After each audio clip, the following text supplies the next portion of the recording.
আরে এই চিকুর বাবা আমাকে দেখো কেমন লাগছে। আরে বাহ অনেক ভালো লাগছে। আরে ভাইয়া দেখেন আমারটারও দায়ের করে মার্কেট করছে। আরে এটা কেমন লাগছে? আরে দারুন। আরে মনে হয় আমাদের ভাগ্যতে কেনাকাটা নেই। আরে শোনো, আরে তুমি এই শাড়িটা ধরে রাখো। এই শাড়িটা অনেক সুন্দর লাগছে। আরে ওই ভাইয়াটা শাড়ি চয়েস করছে। আরে তোমার সাথে তুমি রাও শাড়ি চয়েস করে দিচ্ছে। আরে চিকুর বাবা চলো আমরা ওইদিকে যাই। আরে ভাইয়া আমরাও যাচ্ছি ওইদিকে।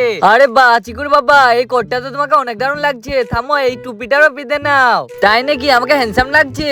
এই যে আমাকে দেখে ফেললো। আরে এই যে ভাই দেখতে পাচ্ছো আমার বউ আমাকে কোট কিনে দিচ্ছে। বুড়ো বয়সে বিয়ে করবে নাকি? আরে রাজুর মা এই না তোমার কোট। কোট ফোট আমার লাগবে না, আসো আমার সাথে। আরে কি হলো তোমার? আজকে দেখবো শয়তানকে হারিয়ে কে কে আল্লাহকে ভালোবাসে। যারা আল্লাহকে ভালোবাসে থাকে ভিডিওটা লাইক করে চ্যানেলটা সাবস্ক্রাইব করে দিবে। আর যারা শয়তানকে ভালোবাসে তারা লাইক সাবস্ক্রাইব করার কিছু দরকার নেই, আর কমেন্টে আল্লাহ লিখে যাবে। আরে তোমার কি হয়েছে? এবার টেনে কোথায় নিয়ে যাচ্ছ? এই শপিং মলে আমি থাকবোই না, অন্য শপিং মলে চলো। আরে আরে ওই ভাইয়াটা তো দেখছি শাড়ি পরেছে।